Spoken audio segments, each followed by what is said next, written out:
begin transmission.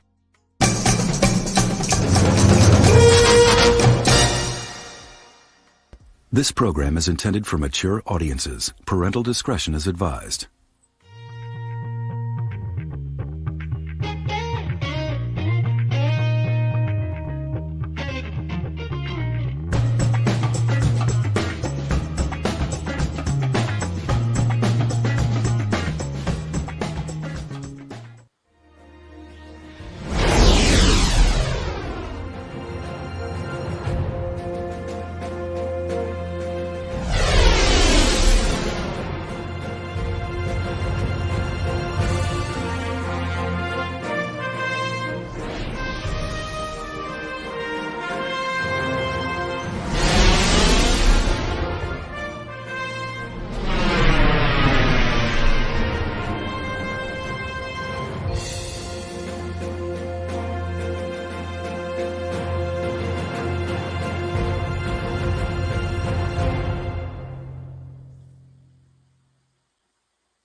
Hey, how's it going, everybody? Good to see y'all. It's time for a Sunday hangout.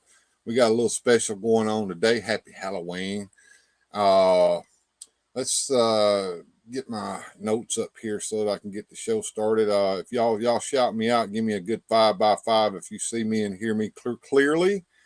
I'm also trying something new today, so we'll see how this works out. I am simulcasting to Twitch. So we have created a Weird Fantastic Toys channel over on Twitch. If you haven't subscribed to it, please do. And I'm also simulcasting there. So this is my first simulcast. Thank you, Bjorn. I appreciate that 5x5. My Twitch handle is Weird Fantastic Toys. I didn't put the adventures on there because I thought it would be a little too long, but it's all one word, Weird Fantastic Toys. All right, so what else do I have here? Oh, I wanted to give a big shout out real quick to my Patreons. Let's see if I got a video here. Yes. I have a Patreon over at Weird Fantastic Toys on www.patreon.com. If you'll run over there, you have a chance to support this channel there. Any little bit of donations there helps, and I want to thank our supporters that I have already. I have Grindhead Jim, Pope, Will McLaughlin, Jim Largo, our very own Rolo at Masters Maniac Mexico, and Bjorn Jorgensen. Thank you very much for patronizing me. All this money goes directly to the channel so that I can buy the things that I need. And one of the things that I'm working on getting right now is another iPhone 6S so that I can eliminate the use of my personal phone as the toy cam. Let's look at the notes again. Let's see what else we got going on. Yes, please be sure and like, subscribe, and comment and share this video out so that I can get more and more and more viewers. The more, the merrier. I would love to have everyone just hang out here with me, and the more people I can get watching me, the better off I will be. So please do like and subscribe. And also, there's a pinned comment up at the top with a link in it so that you can tip me on StreamYards. It's like a super chat, but it's not a super chat, and I get all the money and YouTube gets $0 of it. And seeing as how I'm not monetized anyway, that's one way that you can help support me if you don't want to do a monthly Patreon. Let me do this real quick. Yeah, there we go. And looking at the notes, I have one more thing that I want to do before. Well, I want to say hello to the chat. Let's see who all's in the house today. Please do shout out in the chat so that I can see who all's here. Bjorn Jorgensen's here. Shambolics, man, good to see you. Glad you showed up.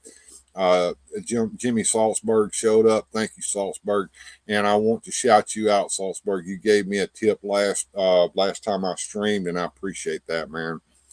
Uh, and that's everybody that I see right now. So if you're in the chat hanging out, please do give me a shout out in the chat, and I'll say hey to you. And I want to keep up with the chat best I can. And finally, before we get good and started, I want to let you guys know something that happened to me right after the stream last week. It was odd and it pissed me off greatly. Hey, Bruiser Brawler, good to see you in the house, man. After I set up the Streamlabs tipping, okay, I did it with PayPal Lite. Now I've recently changed that to the PayPal Plus, which meant I had to do a PayPal business account, but that's okay. But PayPal, for some reason, on Sunday, right as I was watching the restream, thanks, Jimmy. No sweat. Happy to support. Good content. Going to watch on Twitch to help build the watch hours. Thank you so much, sir. But anyway, yeah. PayPal contacted me by email, and I immediately logged into my account to make sure that it wasn't a scam, and it was not. And they said that we no longer want to do business with you because your account is too risky. Your account is now permanently limited. And I'm like, what the hell? What have I done? The only thing that I had done recently that was different was I had set up those StreamYard tips. So I tried to call them Sunday night, and of course there wasn't anybody to take my call Sunday night. So then early Monday morning, I contacted them as soon as they opened up around 9 a.m. my time. And I got somebody on the phone. It was all right. I was at work too. And I actually got somebody on the phone. I told him what was going on. And he said, well, I can't do anything, but I can kick this up to the back office. And it usually takes them 48 to 72 hours to do anything about it. But I can't understand why it would do anything like that. Hey, Gilster 37, good to see you in the house, man. But anyway, yeah, it was odd. And believe it or not, at 1 a.m. that night, I got an email from them. I didn't see it till the next day, but I got an email from them and said, your account's restored. I don't know what the deal was, but if you are a YouTube channel and you want to do this thing, keep in mind that this is the kind of crap that you have to deal with. One of the few ways that you can collect your money from Streamlabs is to link it to your PayPal account.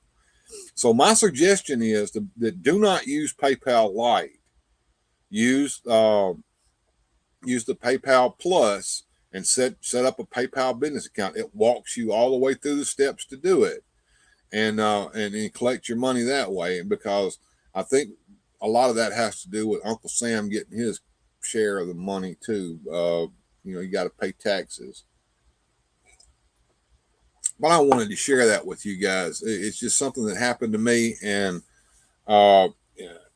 I know that there's others out there that have a YouTube channel. I have a guest on the show with me today. I'm going to bring him right on in the stream with me right now, and that is Wilhelm Toy and Hobby. Will McLaughlin, how you doing there, sir? Hi, Bill. How you doing? Hey, everyone in chat. How are you? I see a lot of familiar names. And I'm really, really happy that I'm off today because I almost didn't get off. Hey, Lack Sivrak. It's General Lack Sivrak of the Monkey Lizard Army has joined us today. The Lack Attack is in the house. So anyway, yeah. What did you think about that little PayPal story that I just told? Yeah, it seems really frustrating. I mean, especially because I don't really see what prompted it. That's the thing. Like I'm having trouble figuring out what caused it to even and the thing is, they wouldn't tell me. They wouldn't admit to anything. Yeah. All they said was, we'll look into it, and boom, my account got restored. And yes, thank you. Hit that like button, guys. Anyway, my account was restored. Hopefully, if I get any tips today, it won't send off any bells and whistles over there in PayPal land. I know a lot of people have a problem with PayPal, but like I said, PayPal is one of the few ways that content creators can get their money from Streamlab, and that's the easiest way to get it is to let the money just fall into your PayPal account. Oh, now there's somebody in here that just left a comment on an old video, and that's Shaitan's Hammer. Good to see you there, sir. I saw that comment on an old video that I did. It was the first video that I did that went kind of viral and kind of got me started, and that was the video on my custom He-Man stuff, figures and everything. So good to have you in the house, sir. And if you guys will watch my little bots as they go by, they'll give you links to the different places that you can go to check out my comments, such as content, such as my blog, which is still active, but now it's just a place to put links to my YouTube videos. But there are some old articles on there, and I'm going to go into some of that with these monster scenes that we're going to get to looking at. So, let's see who we have here. We have Spotter Jim. Good to see you, man. Glad you showed up. And like I said, Shaitan's Hammer there. Good to see you, man. And happy Halloween to everybody. Like I said, today is the Halloween special show. I didn't know what I was going to do for Halloween. And last week I kind of did a reverse unboxing with well, it was this week, wasn't it? We kind of did a little special. Yeah, I think we did it over on Tuesday. Yeah, because we did a little reverse unboxing where I went in there and just started grabbing some crap. Some of it was a bust, some of it was good stuff. Some of it was awesome, and we're gonna get to see more of it today. Yeah, when I pulled those monster scenes out, you went nuts over some of that stuff, didn't you, Will? I did. I really like that. Like I said, it's rare that something, I see something that one surprises me, two that I'm not familiar with at all, and then three that is so vintage, but also so far ahead of its time and just so awesome. That, it really was, and the story totally behind blew it my is mind. just as interesting as the models themselves, and we'll go into that here in just a little bit. But I don't know how long the show is going to last because there's so much to cover on this stuff. Will, let me embiggen myself real quick, and let's first of all, let me switch over to the toy cam real quick because I actually took this down from the display shelf over here and reset the whole thing up over here on the toy table. So this is my monster scenes diorama, and some of it is custom stuff, like the wall backdrops back there in the back are cardboard cutouts, and of course this little sign here I kind of made myself out of some wood and set that up. I thought it would be kind of cute to have that. I had a different one a long time ago, and I redid it. I love it. That's great. That came out awesome. Yeah, and of course we can see some of the figures. We have Dracula back there, and Dracula is made. He came with two sets of legs, and these are his going down the stairs legs. And you can see behind Dracula is what's called the animal pit. And we're going to, I've got some high res photos of all of these things of my collection here that we'll look at so that we can see some of the stuff individually. But Dracula is made so that he can walk down the spiral stairs that go around the animal pit. He also has a stand, and he's standing on his stand right now. But I could actually take him off of that stand, and I could pose him on the stairs so that it looks as if he's walking down the stairs. And I don't know how well this is going to look, but I modeled my scene after Dencom's picture that they put up on the 45th anniversary. Let's see if we can see that. And there you can see Dracula back there walking down the stairs in this picture here. And anyway, as you can see, going through the set, we have Vicky. That's the name for the little victim there. She's wearing the the blue shorts and the red top there. Vicky, the victim. She is the victim of Dr. Deadly. He's out here in the front wearing his lab apron and gloves. He's got this vial of vicious looking red liquid in a container there in his hand. And beside him is our very own Vampirella. Yes, that Vampirella. And she's riding on the giant insect, which is probably another one of Dr. Deadly's evil experiments. You can't see him, but back in the back, behind the insect, you'll see there's a piece of machinery here. It's called the Big Zap generator. And there's a lab table beside that. But way back there in the back on a lab table that actually can move is Frankenstein. And yes, we know that it's Frankenstein's monster. But in monster scenes, his name is Frankie Frankenstein. So we just call him Frankenstein or Frankie. And there's a skeleton hanging from a hook beside him. There's another piece of lab machinery back there. If you look up at the top, there is a hanging cage, and inside that hanging cage is another victim. That victim I've repainted so that she has blonde hair, she has a blue denim top, and brown shorts. And as you can see, ouch, ouch, ouch, inside that hanging cage is a set of spikes that her poor little feet are on. So I bet that hurts. Oh my God. Beside the hanging cage, you can see a brazier of hot coals with a poker in there with a white hot tip on it so that you can torture her with it. Oh my goodness. There's also a sword there so that you can poke her with the sword. There's another table of goodies back there from Gruesome Goodies. You can see there's a bell jar up there, and you can't see it very well because of the glare, but I have a very good high-res photo of the saber-toothed rabbit, which is another one of Dr. Deadly's horrible experiments where he's taken a rabbit's head and sewn it onto the body of a feral cat to create a new creature called the saber-toothed rabbit. And there's speaking of creatures, right behind on that wall, there's like something climbing the wall there. It looks like a that is the chameleon rat. He sure is. He's climbing the wall. He is a combination of a giant rat and a chameleon. Okay. And that's pretty cool. And there's a little rat climbing across the bell jar with the saber-toothed rabbit in it. There's some see that. Skulls everywhere. If you look over beside Dracula, you see the pendulum. It has some restraints down there on the bottom, and it has little tiny locks on it that are shaped like hearts. So you can take the victim and you can shackle her down on that, and you can menace her with that swinging pendulum blade. All of these things work. You can make the blade swing back and forth.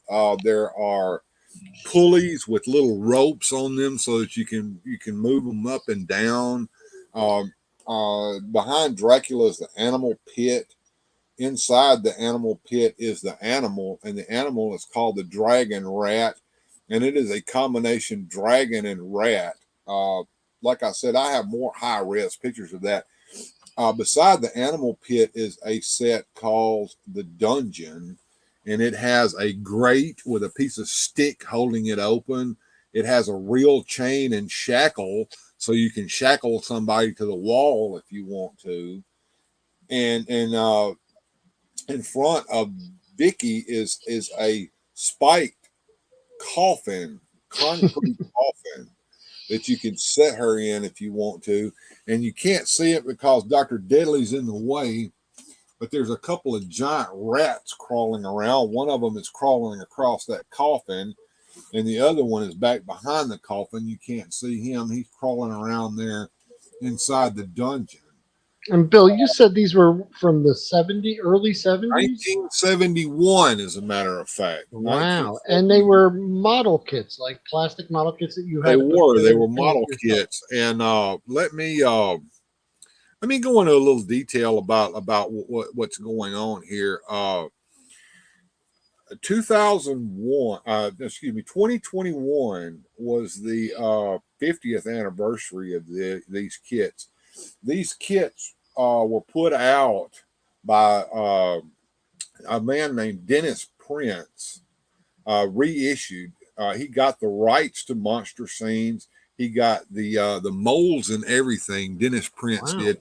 He created a company called Dencom, and he Okay. partnered with a model company called Mobius Models. And Mobius Models reissued all of these kits over a period of time, from about 2014 up until about 2016.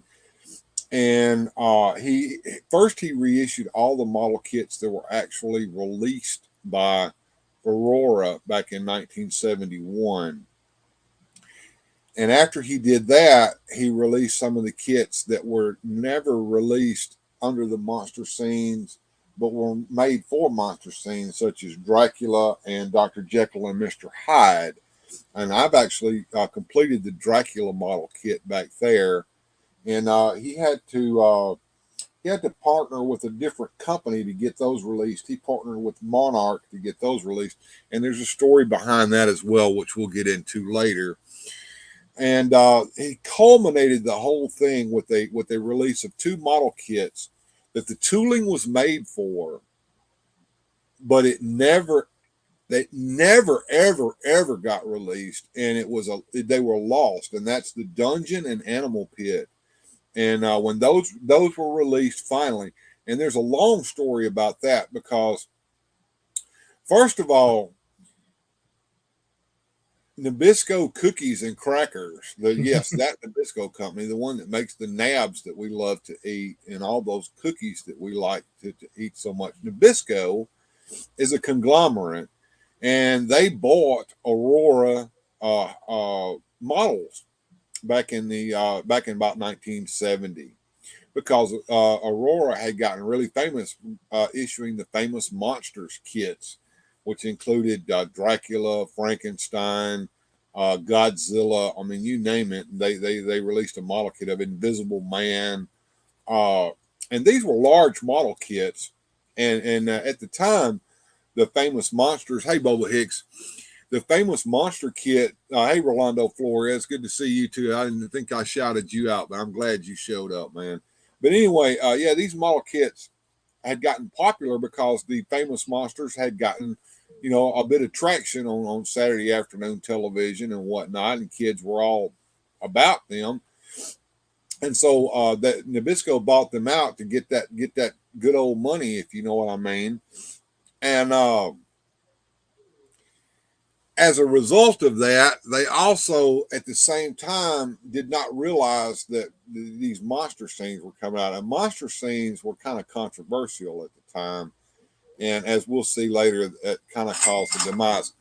Someone just donated some money to me. That would be, is that Jim Largo? Thank you, Yep. sir. I appreciate that. Let's see what Jim had to say there on that tip, if I can see my tips. He said he did the mosh. He did the monster mash. The monster mash. Yes. Thank you very much there, Jim Largo. Yeah. Yeah. And that's a $10 tip there from Jim. Thank you so much. I appreciate the tips. Appreciate the tips. Anyway, back to my little story. Yeah. The controversy over that caused them to not issue those kits. And then the molds were in a train wreck, and they got ruined after thrown into the mud and ruined. And they had when Dennis Prince got those molds, they had to be redone. And because they were so old, he had a hell of a time finding a company that would actually use them to mold the kits. But we thought they would never get released, and they did, and that was the culmination of everything. And then he did a few sets that of his very own under the Monster Scenes name, and I might get a chance to look at those for the days over. I don't have any of those, but anyway, I found a website that I'm going to read from some excerpts of to kind of get you up to speed on what's going Yeah, on. yeah. This whole thing is just intriguing. Yeah, I'm glued to the. this I want to know article everything here. about it. Yes, this article was released on July the 29th, 2021, on a site called inputmag.com, and I'm trying to see if I can see who wrote this. Doug Broad wrote this article, and it starts out, "Mwahaha! It's the 50th anniversary of the most horrific kids' toys ever. Aurora Monster Scenes kits caused a national scandal in 1971, but today the internet keeps their gruesome spirit alive." And going down here, he says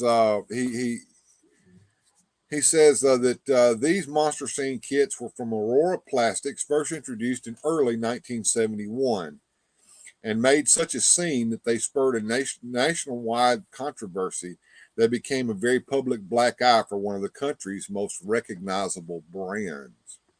Nabisco, the cookie and cracker conglomerate, had bought Aurora soon after these kits were released and then found itself in a world of pain after horrified parents, op-ed writers, and boisterous protesters decried the toys as misogynistic and grotesque. And I will show you an article that I pulled up recently. Let's see here. I've got, no, that's not it. Here we go. I have a little article here that actually appeared in the New York Times. Nabisco. Let me get some of these overlays off the screen so you can see everything. Hide that. There we go. Nabisco picketed over monster toys, and you can see the picketers out there. Looks like MOM. That's actually the National Organization of Women picketing out in front of Nabisco headquarters there. So that's one of the things that kind of led to the demise. Keeping on going with the article that I'm reading, the protesters decried the toys as misogynistic and grotesque and wholly inappropriate for kids. Of course, 2021 was the 50th anniversary of the torture toy scandal, during which public outcry led not only to the discontinuation of the outrageously successful toy line, but also the passage of legislation that would keep similarly objectable toys off the store shelves, at least in California. You know, California leans Wow. very well left. And at the time, Ronald Reagan was the governor of California, and he actually signed legislation that these toys were not allowed to be sold in California. Now, I don't know if that legislation is still in effect or not. I wonder, because when Dennis Prince was selling this stuff, I'm sure that nobody paid attention to a law saying you couldn't sell these No, toys. I don't think so. And of course, the article goes on to say a half century later, the kits still thrive, thanks, of course, to the internet. And of course, there's multiple Facebook groups like the Aurora Monster Scenes group, Pinterest pages, web forums, and numerous YouTube videos devoted to the monster scenes. Obsessed collectors scour the internet for vintage models, which can fetch hundreds of dollars on eBay. Wow. Wow. And before Dennis Prince got a hold of these molds and repopped them for us, it was almost nigh impossible to find an unmade kit still mint in the box, and it would set you back hundreds of dollars, if not thousands, to get some of these kits.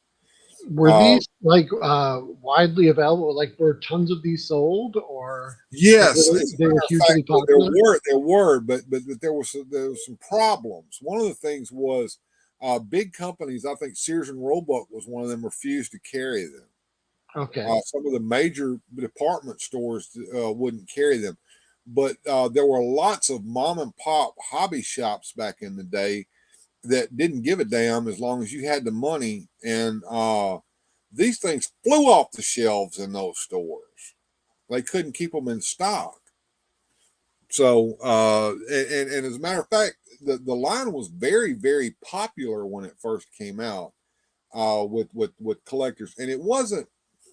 it wasn't little kids collecting this stuff. It was probably teenagers and young adults that were collecting this, mainly because they were so damn cool and for the shock value, I suppose.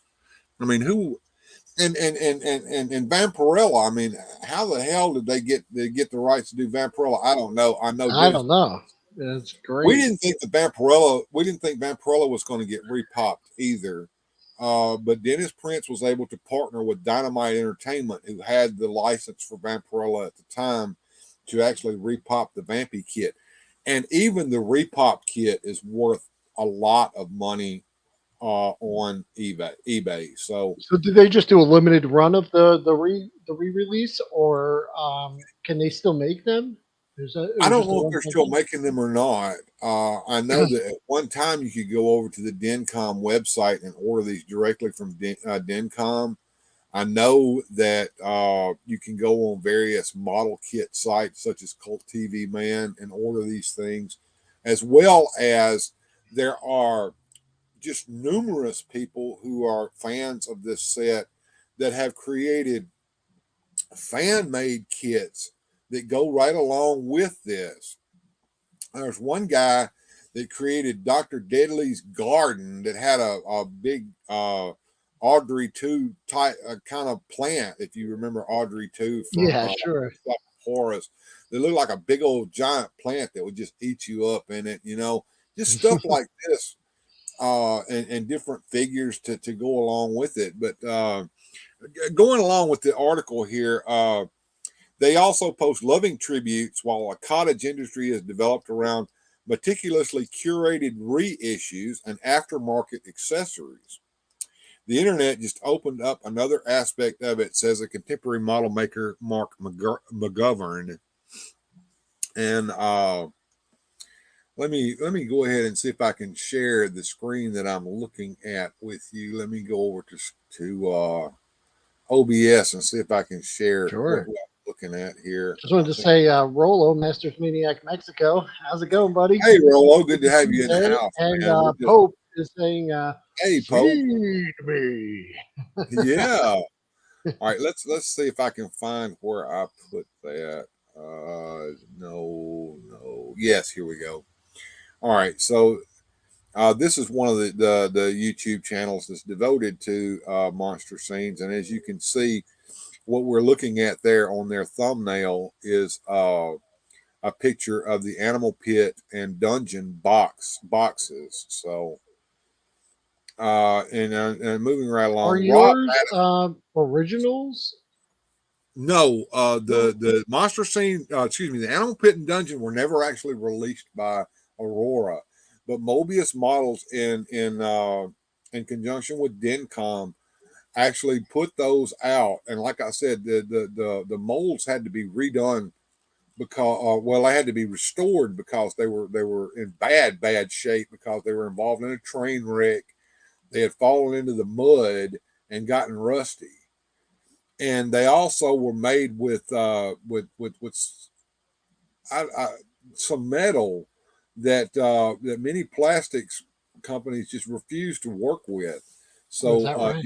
Dennis had a hard time getting those kits popped out using those molds, but he finally found someone, I guess a place in China that was willing to do them. So we got those. Anyway, Rob Madison, whose Monster Model review site features 9 videos on monster scenes alone, has long been one of Monster Scene's biggest champions, but he is flummoxed by Aurora's original concept. Listen to this crap. What 10-year-old wants to have a doctor putting a girl into a hanging cage, he wonders.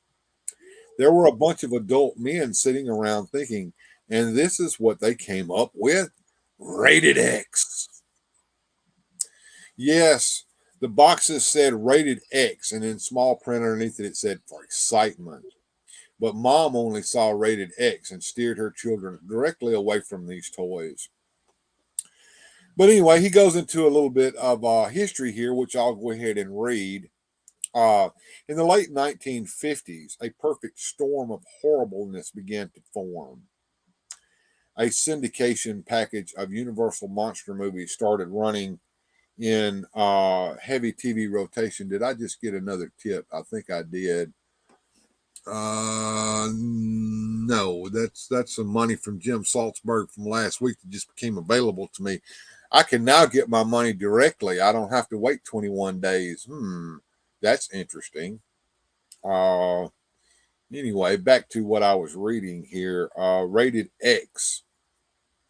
Let me get my StreamYard back up so I can see what's going on my screen. There we go. In the late 1950s, a perfect storm of horribleness began to form.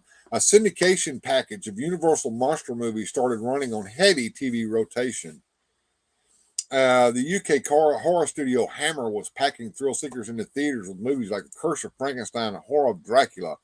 Godzilla and his kaiju pals began reaching these shores, and the magazine Famous Monsters of Filmland published its first issue. A generation of monster kids, boomers weaned on scary media, was born. To capitalize on the craze in the early 60s, the Long Island, New York-based Aurora Plastics Corporation began issuing models of Frankenstein, the Wolfman, Dracula, the Phantom of the Opera, King Kong, and their ilk. The company struck a raw nerve, selling a reported 40 million kits in less than a decade. Then came other TV and movie tie-ins such as The Monster's Living Room, Land of the Giants, The Colossal Snake, Chitty Chitty Bang Bang's Flying Car. One secret of Aurora's success, comic book advertising, through which the company could release a captive audience of adolescent boys. Now, that brings up a very interesting point there, Will. Have you seen the comic ad for Monster Scenes? Will, are you there? And it looks like he's got his mic turned off. Well, here we go. We're going to look at that real quick here on this.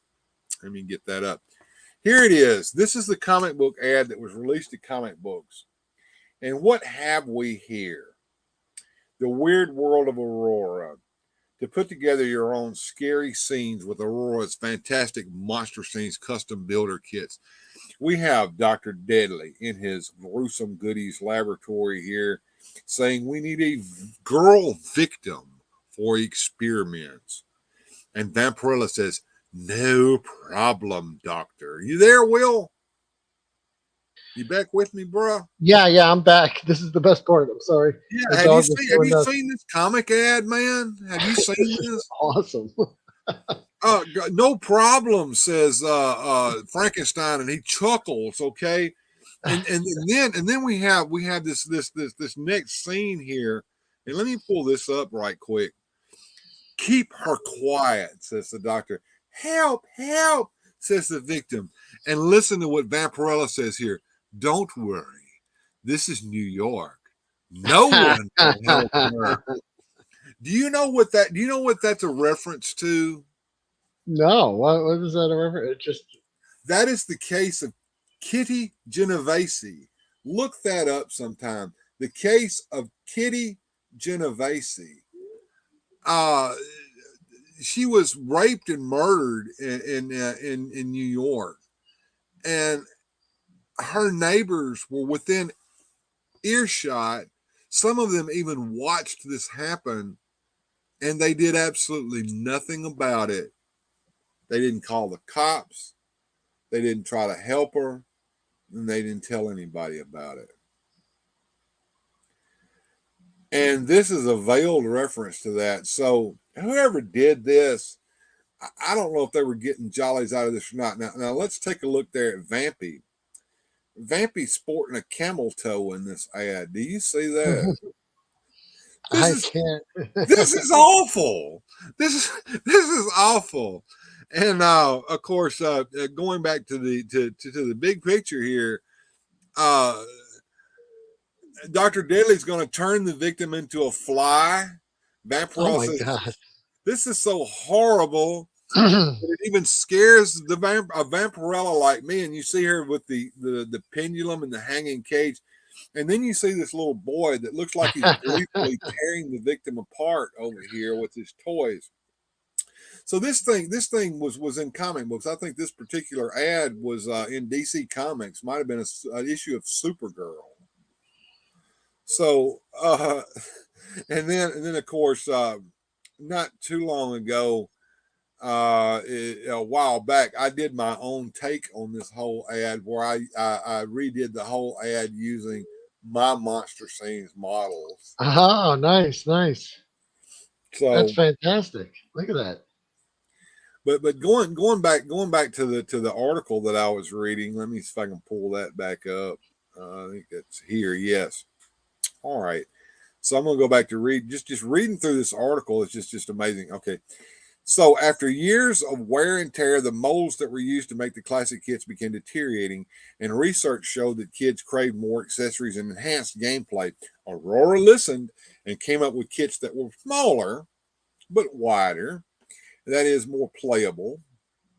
Charles Diker, a former vice president of the cosmetics giant Revlon, took over Aurora in 1969 and presided over the release of this new line called Monster Scenes. Quote, since 1965, we've been making Frankenstein kits, the Hunchback, and Godzilla, well-known concepts in folklore, he told the New York Times in 1971. In other words, this current series was just business as usual. Product manager Andrew Yankus coordinated the effort. Instead of the previous 1/8 scale figurines, Monster Scenes were 1/13 scale model kits, every inch of the model equaling 13 inches in real life. Sculpted by the late Bill Lemon, the simple cartoonish figures, scenery, and equipment were not very detailed but could snap together in minutes without glue.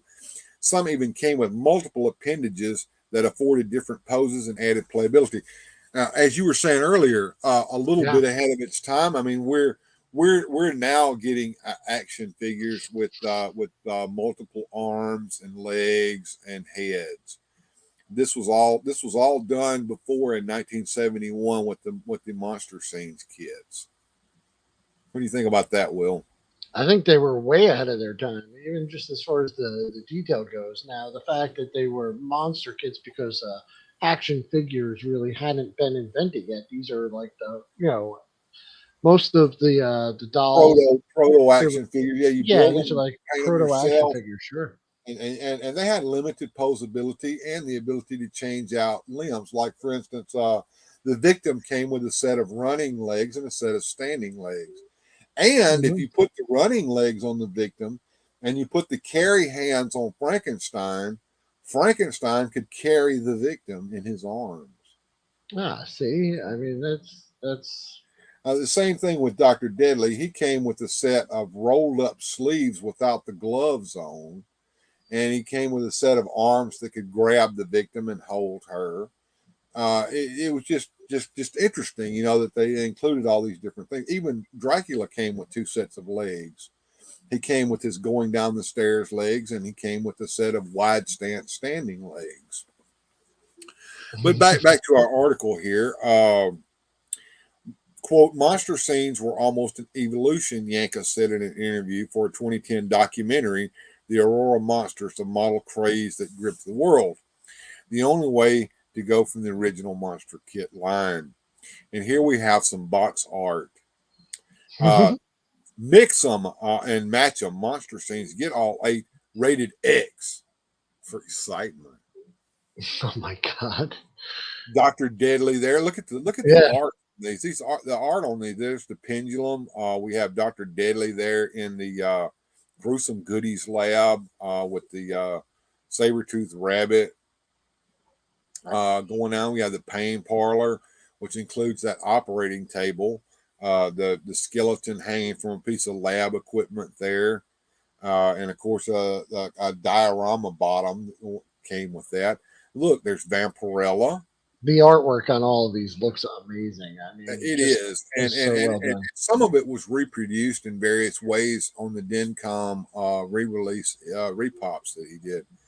So the article also, and these pictures were done by a fellow by the name of Rod Madison. So we're just going to give a little shout out to him since we're using his pictures here.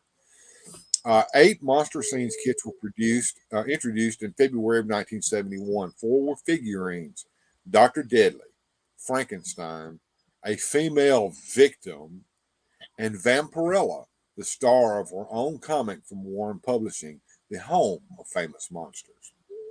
Others were sets and supplementary components: the Pain Parlor, a lab replete with skeleton and operating table, gruesome goodies, more lab accessories, including tables, beakers, and a rabid bunny.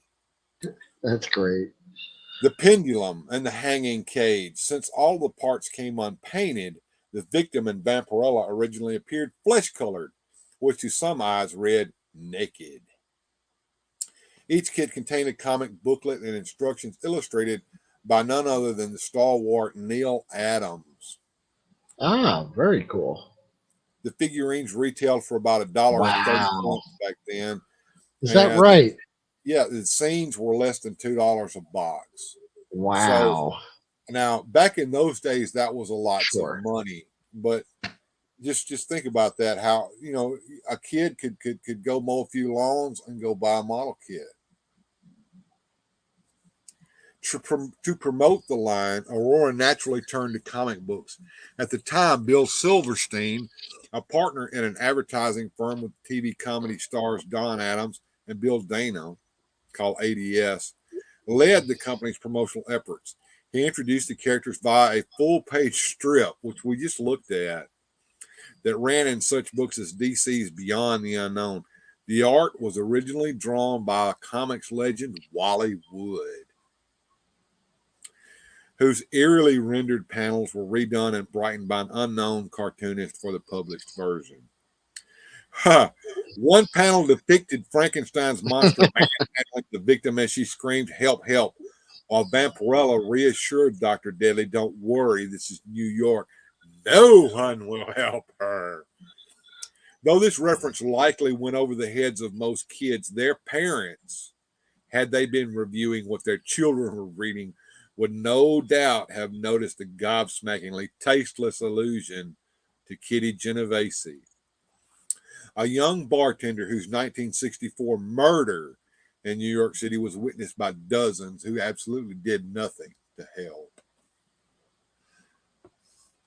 And of course, that picture is not on the site. The link doesn't work, but I found it, so I just showed it to y'all a minute ago. This was ADS trying to provoke reaction, according to Dennis L. Prince, the co-author of Aurora Monster Scenes, the most controversial toys of a generation. As a matter of fact, I have that book. I don't have it handy so that I could pull it out and show it to you, but I have that book, and it's a nice size paperback book that goes into striking detail about all of these things that I'm talking about, and it also includes dozens, if not hundreds, of photographs of each one of these models that have been lovingly painted and reproduced in the book to go along with it. So, like I said, this is one of my treasures in my collection, and I'm going to get that book out someday, and I'll show it to you guys. But I couldn't find it today. It's in here somewhere. Because there's that edge, he says, that glibness. This is what you would call today a very enlightened, empowered philosophy on how we're going to engage with the public and how we're going to shake things up. Let's shock some people. And so they did. And moving right on, as horror-loving teen, Toledo, Ohio-based professional model maker McGovern, now 66, was initially disappointed by the smaller scale of the monster scenes, which seemed dinky next to Aurora's classic monsters. But those larger kits had a major drawback. You built them, you put them on a base, and that was pretty much it, he says. The beauty of monster scenes, McGovern says, is that you can build your Frankenstein, put him in the lab one day, on the operating table the next, in the torture chamber the day after that.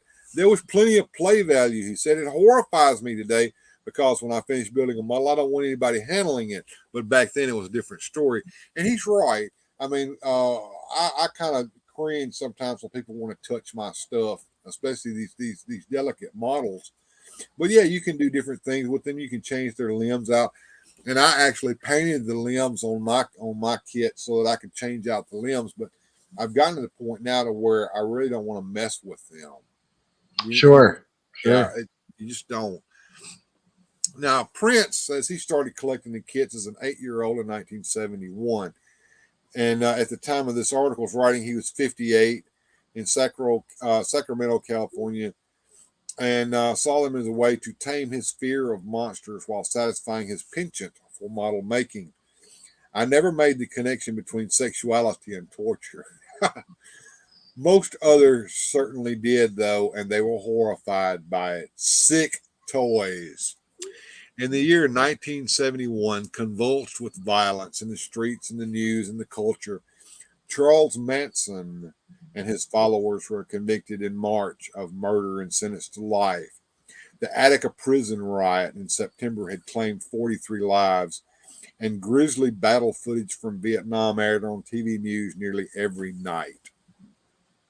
Horror movies followed and moved into a decidedly more graphic direction, with Grindhouse and drive-in marquees trumpeting 1970s titles like I Drink Your Blood, Mark of the Devil, the self-rated V for Violence, and the Wizard of Gore, while the likes of Straw Dogs and A Clockwork Orange brought ultra-violence and more urbane cinemas. Also in 1971, Wiley producers began applying the X rating to hardcore pornographic features, Yep. co-opting classification that Hollywood had begun using in 1968 to denote extreme adult mainstream fare, to the point to where you couldn't even make an actual X-rated movie rated X by the MPAA because no theater would play it because it was synonymous with hardcore pornography. So, when the colorful monster scenes box art, which rendered the characters and scenarios in their lurid glory, appeared with a starburst that teased rated X for excitement, eyebrows were collectively raised. Probably not the best ad campaign for a kid's toy, says Prince. Catchy? Absolutely. But it made my mom scratch her head. It required some active parenting. So in 1970, the U.S. toy industry was worth $3.625 billion, and that would be 25.4 billion when that article was written, adjusted for inflation. So it was only natural for a conglomerate like Nabisco to want a piece of the action. But the Cookie and Cracker Company likely had no idea what it was getting into when it bought Aurora in 1971, 3 months after Monster Scenes hit the stores. That month, Ohio's Dayton Daily News ran an upbeat story in which Aurora salesman Tony Mangiano labeled the new kits collector's items and conversation pieces and defended calling them toys. Vampirella can romp bloodily with all of her pals in those horror chamber settings, staff writer Dick Dennis offered cheerily, but for noting the playability benefit. When you build a plane, all you can do is wait around for it to break. But not everyone felt so sanguine. Parents and some press outlets had already begun complaining about what they saw as sexual and sadistic content unfit for children. Yep. In June, the massive retailer Montgomery Ward pulled Monster Scenes from its shelves. Sears and Roebuck refused to even carry them. But the kits flew out of five and dimes and model shops like bats from Dracula's Belfry. Aurora claimed that by summer Oh it had wow. 800,000 kits. Yeah. In June, an overheated editorial titled "The Stinkweed and More" appeared in Parsons' Sun of Parsons, Kansas, offering a brutal takedown of monster scenes. One is moved to ask if the profit system is wholly without social responsibility, and if those who cater to the kindergarten trade are totally without compunction in devising and peddling their wares. It continued. Encouragement of violence as a childhood play is such a repugnant idea that a rational explanation of it, much less a defense, is beyond the realm of possible. So as you can see, the mainstream media at the time basically told parents that there was no Yeah. help for these kids, that they were just beyond the pale. So as the bad buzz became deafening, Aurora halted production of the hanging cage and pendulum. Soon after Nabisco took over, but not before moving 40,000 units. Aurora had unwillingly recorded the controversy 7 years earlier when it released a guillotine model kit complete with a basket and decapitated head. As a matter of fact, I would love to show you that kit, but I don't have one. But the guillotine worked. The little figure that was on there had a removable head, and the blade would come down, and the little head would pop off into the basket that would catch it underneath. But of course, this was supposed to sell other kits in the Madame Tussauds Chamber of Horrors line, including a torture rack, an electric chair, and a hanging tree. But of course, those plans were God. soon scotched. Yeah, I can Other imagine. factors led into the Aurora hysteria. Toys That Don't Care, a popular 1971 book by lawyer Edward M. Schwartz. And if you haven't ever seen that book, it's worth a read. That book was directly responsible for the fact that Fisher Price stopped making the small Fisher Price figures that we so loved and started making them bigger because he said they were a choking hazard. And nobody cared until he wrote that book. Wow. But anyway, he argued against unsafe toys with sharp edges, electrical hazards that could result in suffocation, strangulation, or could cause, get this, psychological harm. Monster scenes even made it into primetime television when the Laugh-In, a hit sketch comedy series, gave them the flying fickle finger of fate.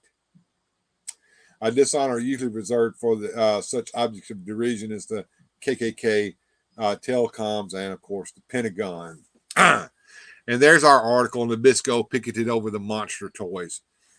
Finally, on November the 15th, three groups, Parents for Responsibility in the Toy Industry, Women Strike for Peace, and the National Organization of Women, sent representatives to protest in front of Nabisco's Manhattan offices.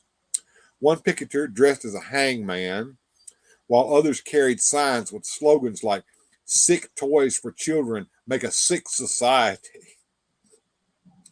Nabisco executives even met with a few of the protesters and told them that the monster scenes had been a terrible embarrassment to them, the parent company. According to a New York Times story from November 27th, Nabisco announced 9 days after the protest that it would discontinue the other 6 kids. The company also told picketer Jacqueline Ceballos, the head of the New York chapter of NOW, now the National Organization of Women, that it was considering yanking the toys from stores altogether. "We've got quite a bit of mail from supporters," she told the Times, "and 7 new members." Ooh, nice. 7 new members. Wow. Mm-hmm. For Nabisco, the protest at the mothership was the clincher. Though the company couldn't admit it, its decision to pull the plug on monster scenes was not because of the pickets. Nabisco Flack told the Times, "We've been looking into this all along." Sure you were. In the wake of the move, Aurora sent inventory to Canada and sold everything off. So the Canadian kits are available as well on eBay, but they changed them a little bit. Will, check this out. For Canada, the victim was renamed Dr. Deadly's daughter. Oh God, that's even Kind of worse. makes things worse, doesn't it? Yeah. Yeah. And then in December 1971, California Governor Ronald Reagan signed into law a bill that prohibited after July the manufacture or sale in California of violent toys, including toy bombs, hand grenades, and of course, monster scenes kits. The remaining U.S. stock of monster scenes could be found in other states at heavily discounted prices. By November 1973, the Pain Parlor, the Pendulum, and the Hanging Cage were being advertised at an Ohio variety store for just 25 cents a piece. Wow. For a quarter. Yep. Aurora regained some footing in 1972 by issuing a line called Prehistoric Scenes Dinosaur Dioramas, but it wasn't enough to set the company right. In 1977, Nabisco unloaded Aurora's kit fabrication business on the Monogram, one of Aurora's competitors. Holy smokes. But the undead and nearly dead live on online. Madison, who has uploaded more than 200 model related videos to YouTube, says he created Monster Model Review to promote a dying hobby. He adds he doesn't do it for the money. I almost never get kits even given to me. I generally buy and build then promote. I'm the same way. And I guess we can understand that together, can't we, Will? Yeah, oh yeah. Madison, a 58-year-old videographer at the University of Wisconsin, Eau Claire, has been involved with the model fandom for decades. I'm going to skip over that, blah, blah, blah. Today, the online hobby shop TV Cult Man, which I suggest if he's still around, he's got some cool stuff over there, stuff you can't find anywhere else. Sells aftermarket kits to help add creepy detail to Monster Scenes diorama. He also transformed Dr. Deadly into Sister Deadly. You have to see that to believe it. He thought that it would be funny to have her holding a flask with eyeballs floating in it and created clear, blah, blah, blah. Also, Dennis Prince has come up with some more models to add to things. These models were never released in 1971. The cage there with the cat on top of it, that's the feral cat. And below it is a concrete block with a chain holding a saber-toothed rabbit. And what's interesting about those two kits are the heads are interchangeable. So you can put the cat head on the rabbit body and the rabbit head on the cat body. Very cool. There's a hanging really skeleton. There's a hanging skeleton there. And that skeleton comes with a grinning face and a grimacing face. And you can see another feral cat and saber-toothed rabbit there. He also produced a few accessories to go with the kit, such as a burlap body bag and chains and ropes. I don't know how well those sold. I never bought any of that stuff. Yeah. I made my own chains and ropes from stuff that I bought from Hobby Lobby, which litters my set. If you saw it earlier, there's chains and ropes all over the place. I even turned one of my ropes into a hangman's noose. That's kind of politically incorrect today, but this whole set was politically incorrect even back in 1971, right, Will? Oh, absolutely. I mean, you know, looking at it from today's perspective, yeah, I think it looks really cool and stuff. But yeah, my kid picked up the box and brought it to me, and the first thing I saw was rated X. Yeah, I mean, and I won't read the rest of this article because it just touts Dennis Prince and everything that he's done. But I did a few articles about this. Let me see if mine will show up. When I completed my monster scenes, I did an article. I had no idea they even existed. So this article was by me in 2017. After Dencom acquired the rights to the name Monster Scenes, the company licensed Mobius models to begin re-releasing Aurora Monster Scenes kits using the original tooling. 6 kits were released, including Dr. Deadly, the Victim, Frankenstein, and the Hanging Cage. Later, the license for Vampirella was worked out with Dynamite Publishing, allowing for the release of her model.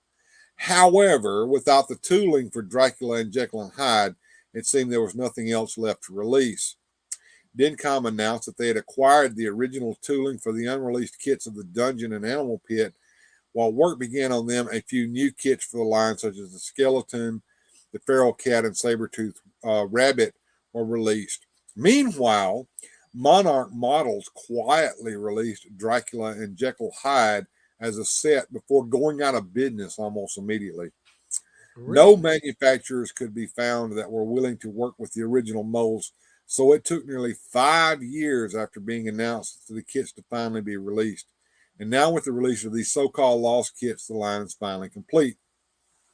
And as you can see, here are my pictures of the cast of characters. We'll look at these pictures in detail later on before I stop the stream. But yeah, that was one article I did. I did a later article about Dracula.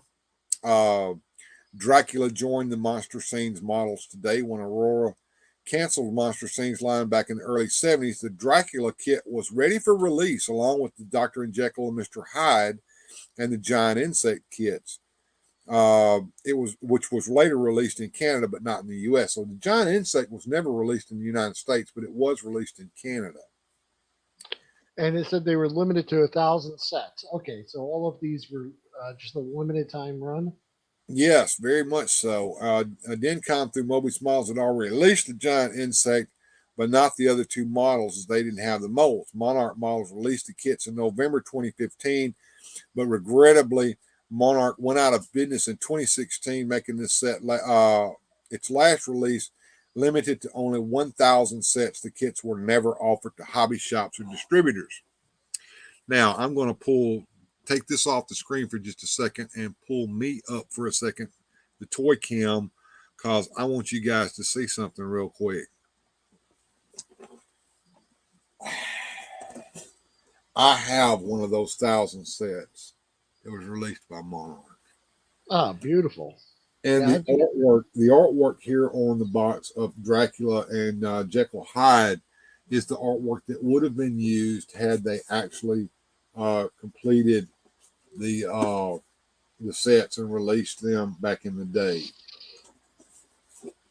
So there it is. Yeah, very nice. And I had never made the Jekyll Hyde kit, but I did do the Dracula, as you can see back there in the background. So was that like it was one box with 2 kits in it? Yes, it was. It was one box with a couple of kits in it. While we're doing this, let's catch up on the chat here. Gojitron says hey, that girl, how are you? Scenes had a great comic book ad, prehistoric scenes. Masters Maniac Mexico saying hello to everybody. Nolan is in the house. Always Nolan. Good to see you there, Nolan. So I'm going up the chat here to see what all I missed. I missed a lot. Here's Pope. Pope's always got something funny. The National Order of Men Against Amazonian Mastery. All right. And he says that pendulum looks awesome. It does. It's great. Sorry, chat, I'm not keeping up with you guys, but we got some content going on here today. Over on Twitch there, Spotter Jim says she was getting attacked and no one did anything. Yeah, that's correct. That happened. That Kitty Genovese case is kind of horrific. Bjorn Jorgensen says, I never saw those cool comic ads. Yeah, man. Those comic ads are something else. But let me go back to my let's see where I had that at. It was here. Yeah. Back to the article that I'm reading there from the blog, which I find highly interesting. Yeah. And I got a few pictures there on the blog of their Frankenstein coming down the stairs towards Vicky. And that's the animal pit there that he's coming. You can see him walking down the stairs. He's got his stair climbing legs on. And you can get a little hint there of the dragon rat down there in the pit. Yeah, I see it. There's another picture of my scene. The next article was talking about that ad. And the centerpiece of the campaign, of course, was the ad that ran in DC Comic Books and Warren Comic magazines in the era, taking the form of a comic strip. The ad details Dr. Deadly sending Frankenstein and Vampirella, of course, sporting a camel toe ad, looking for a girl victim for the experiment. The trio abducts said girl victim, to whose cries for help Vampirella simply responds, "Oh, don't worry. This is New York. No one will help her." Oh. a grim and totally inappropriate reminder of the horrible case of Kitty Genovese, who was stabbed to death while several witnesses in the apartment building next door looked on and did absolutely nothing. The girl's taken back to a lab where Dr. Deadly plots to turn her into a fly. Vampirella creeped out by the whole apparent fate of the poor victim, while a little boy at the end gleefully snaps the girl victim together, or is he creepily pulling her apart? A little combination of both there, right? I don't know. I mean, but yeah, that kind of gets us in the mood for looking at some pictures. I think of everything. So going back over here, let me start pulling up some stuff here. There's those comic book ads. That's the pendulum there, Nice. and I've got a chain there on it and a noose, but you can see that there's some restraints there. The victim figurine actually fits into those restraints, and appropriately, she pulls apart at the waist, so you can actually take that swinging pendulum all the way down and cut her in half with it if you wanted to. Will. Ah, yep, right up my alley. That's no, I definitely think it's cool. Put some, Here we have the hanging cage, which is a medieval torture device that actually existed back in the Middle Ages, from what I understand. They would lock people in these things and just hang them outside, and I guess that's they would throw crazy. stones at them or whatever, or rotten fruit. But as you can see, this poor victim is standing on a bed of spikes. And you can either take the bed of spikes out of the cage or put it back in. The cage actually opens up. It's got a little lock on it and everything. And that pulley, you can actually use the pulley to take the crank it up and down. And it even has a little stick in there so that you can put it in the ratchet of that pulley and stop it. So that it's all working. It's kind of neat. Of course, that little table there with the saber-toothed rabbit with that little rat on it and the candle is from the Gruesome Goodies set. It's not with the hanging cage set, but that's kind of where I put it in my diorama. But that brazier of hot coals down there did come with this diorama. It has a white hot poker there, being heated up there in that little brazier of fire, so that you can take that poker and you can poke that poor little victim with it. And there's a sword there. You can poke her with that sword. That sword came with the set. And of course, Vampirella's hanging out in there. And all these sets were modular, so you could put them together in different ways. The base that came with Gruesome Goodies actually fits together with the base that came with the Pain Parlor, which is down below here. And we'll look at those sets in just a second. So the Vampirella's hanging out on the edge here of the Animal Pit set, which also had a crank and pulley system, so that you could either crank the top of the animal pit up and down, or you could. There's actually a harness that came with that set, so you could either harness it around the dragon rat and pull him up and down out of the pit, or even better, harness the victim and put her down in the pit with the animal. Now, Bill, just real quick, your story with collecting these. Were you familiar with these No. when I'll you were tell you how young? I started collecting these. As a matter of fact, let me go back over to that screen share that I was doing. I'm going to go back over here. I'll show you how I got into this line. You're gonna laugh.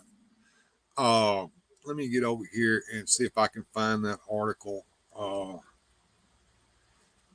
I'll show you the easy way to find my articles if you'll just watch me. I'm going to click here on Monster Scenes, which is going to pull up all the posts that I've labeled Monster Scenes. And I'm going to go down to the very last article in here, which was the first article I wrote about them. and it's Doctor Who and the Mad Scientist Laboratory.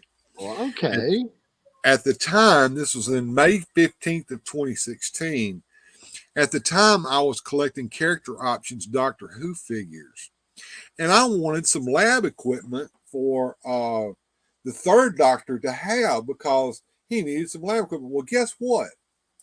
The Doctor Who character options figures scale perfectly with this stuff. Yeah, it looks really And nice. so I had originally bought these sets to go with Doctor Who there, and he's standing there in the Mad Scientist Laboratory. And this was the way I had initially painted everything. I ended up repainting the big zap generator and that piece of equipment that the skeleton's hanging from back there in the back. I ended up repainting the lab tables, and I repainted that saber-toothed rabbit, and I did some better restraints there on that lab table. But that was how I originally found it. I was looking for I was looking for lab equipment that and Doctor Who character options figures. That was the thing that I was looking for using Google. Interesting. And of course, we all use Google, but I think DuckDuckGo's better than Google now because they don't Yeah. track you. But So then anyway, you just came across these and you started picking them up I for came Doctor across Who. these, and at the time, it was right around the end of when these were being released, and it was right before the Animal Pit and Dungeon sets got released, about a year before they got released. So I actually got most of these sets at reasonable prices without having to resort to Evil Bay because they Yep. were still available from hobby shops online. And I was able to get in on the dungeon set and the Animal Pit set when DenCom finally released them. So I was real happy about that. Yeah. So anyway, let me get back to the high Yeah. res Sorry. photos Sorry that for we. about No, that. I no, was no, just no, no, curious no, because no, no. it's fascinating to me, but I just This is what I never knew need this. you for, Will. Do you hear me? This is what I need you for. So no, no, don't ever be sorry. Yeah, here's the pain parlor. The pain parlor included that little piece of lab equipment there, and of course I painted it all out.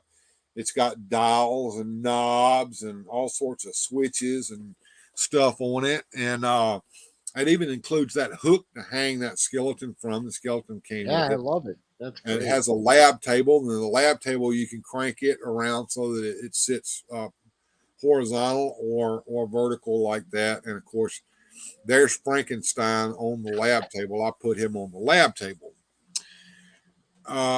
Let's move on down the line here to the next kit. Here's Gruesome Goodies. And the Gruesome Goodies came with a base, which you don't see there in the picture, but it's I've got it on the diorama over here, and it came with two lab tables. Uh, one was a kind of a long lab table, and the other one was a short one. And it came with some lab equipment, beakers, and a skull, and some test tubes, a test tube rack, a candle, our very own saber-toothed rabbit there in his little bell jar, and that little mouse that's climbing over the bell jar there came with the set, and the big zap generator. And that little armature there on the side, you can actually move it up and down, and it has some dials and switches on the front, and that one big switch that looks like it's got several different settings on that little brass plate there, the large black switch can Yeah, I actually love all the details with yeah, this it set. can actually be moved up and down that brass Oh yeah. plate. Yeah, Huh? and of course, these kits were styrene kits. They were molded in white plastic, and you had to paint them yourself. Well, they came out great. They look fantastic. I love all the details. I love the Here, jar on the here we table. have Rolo talking about that hanging cage. Throw stones at them. We impaled them and let them hang there as a warning. Some German castles had hundreds of these cages along their borders. Okay, thanks for the historical lesson there, Rolo. Such a friendly. Oh, getting on down the line here, some more high-res pictures of the models. Here's old Frankenstein on his lab table. And there's Dracula coming down the stairwell there beside the creature pit. And you can see the creature's gaping mouth there. Next up, we have our very own Vampirella. She usually hangs out up there with the hanging cage, but today we have her riding on the saddle of the giant insect. There's Vicky, our very own victim. And here's Dr. Deadly carrying a beaker of some vile fluid there in his container.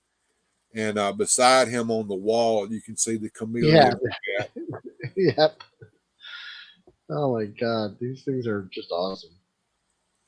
Now, I actually have one of these. We talked about that the other day. And of course, there's pictures of the original one of these online. That, I love that. Mobius Models made this store display after the Aurora model store display that was released back in the 1972 or 1971, which was very similar to this, but it didn't include the giant insect.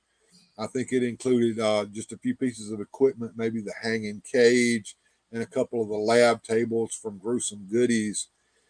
And it included, I think, the victim. That giant insect is just perfect. I mean, he is just amazing. Yeah, and of course that giant insect that you see back there was painted at the model factory, except for the eyes. I had done those eyes to reflect the way they looked on the box art myself. I still have those eyes around here somewhere in one of the boxes. I bought 3 of these giant insect kits. Oh, did you? Yeah. Oh, nice. But anyway, there's the pre-painted Vicky and Dr. Deadly, which we looked at, I think, on earlier this week on the live stream, and I compared them with my models. And as you can see, the factory paints don't look nearly as nice as mine do. But that little cardboard stand up put together set there that they're hanging out in, I've got it. It's in the closet with some of the other stuff that I have in another room. But I took it down and store it flat, and I didn't want to put it together for today's show, but I did want to show you a picture of it. Oh, it's beautiful. Yeah, I love it. I mean, it's 3D. When you put the giant insect in there, his tail actually goes underneath that portcullis there. And as you can see, there's a window with the moon outside and a metal door. It just looks great. And this was meant to be put up in the hobby shop and put on display to market these figures. That's so awesome. I love these things, man. They are just. And of course, there is our very own Vampirella. And as you can see, we got a nice picture, big picture that you can see of our friend, the saber-toothed rabbit back there, and his little pal, the rat, climbing over. Yeah, I love the detail on the wood. The wood grain they did was very nice. Look at that. Yeah, and of course, if you paint it right and do the right kind of shading and dry brushing and wash on it, it brings all of that out. I tried to also bring out the little nails. I painted the nails with steel paint so that you could see the steel nails that were holding the table together. And of course, Vampirella's got this little bat that kind of clips onto her arm. That's a great accessory. And that comes off the arm? The little bat does come off her arm. Oh, okay. Yeah. And going on down the line here, get that off of here and go to the next one. Here's an even better picture of our friend, the saber-toothed rabbit. As you can see, there's some haphazard stitching there where his head was. Yeah, you can see where the head was sewn back on. Yeah. and I decided to repaint the I wanted the rabbit head to be white, but I wanted the cat body to be a striped gray cat. So that's kind of what I was trying to get at there. What do you think about that model? Yeah, it came out great. I like it. And Oh, let's see our next picture there. There's another picture of that little table with them yeah, on it. even the floor, the stones in the floor look great. I mean, the detail, even when you get up this close, Yeah. it just came out fantastic. And there is the Oh, there it is. dragon rat at the bottom Yes, of the animal pit. Let's see. Here goes Rolo again over here in the chat. Says, "Brick something. If you like bugs, a great future is awaiting for you. I had breakfast. I'm not eating the bugs. Okay, y'all can eat the bugs if you want to. Let's see. I love that. It reminds me of a dragonfly creature that made an art class back in high school. I would Says, love to see that. awesome. Happy Sunday. Salzburg says that he did a typo. I guess they're talking about something that they're buying or Yeah, he was looking. Well, no, he looked it up and he found one of the play sets there for. I think initially he said $16, but it's like $26. yeah. I mean they're reasonably priced because I think enough of them were produced, and then a lot of them are still available. And I know a lot of the collectors of this stuff. They collect these kits and they never put them together and they never paint them. I'm one of the few sites that's out there that's doing reviews on this stuff that actually put them together and painted them, guys. So keep that in mind. That's pretty. And here's our scene of Oh yeah, Vicky, and she's hanging out there next to the animal pit in the dungeon set, and you can see those giant rats. One of them crawling across that concrete coffin with that rusty metal spike door. It actually opens up, and there's spikes on the inside of that door. And Vicky even fits inside that coffin. So if you wanted to, you could set her in there and then lock her in, and then menace her with one of those giant rats. these are hilarious. I think they're great. Yeah, There's Vampirella again. I think we already looked at her. Here we have Dr. Deadly hanging out there in the Gruesome Goodies laboratory there.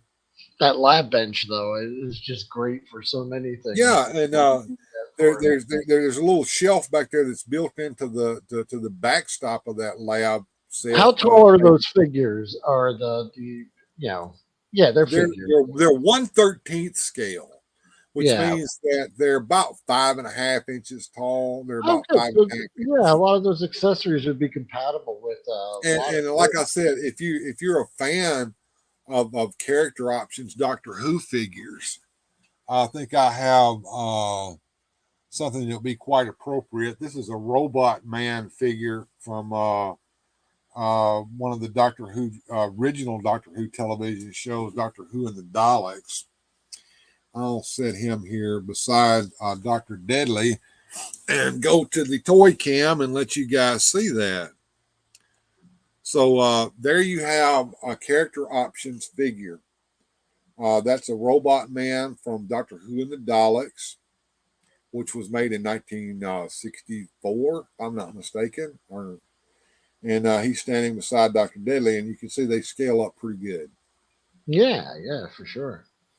So these are 5.5 inch figures here, and with my hand in the photo, you can see some scale there. So that gives y'all an idea of how big these guys are.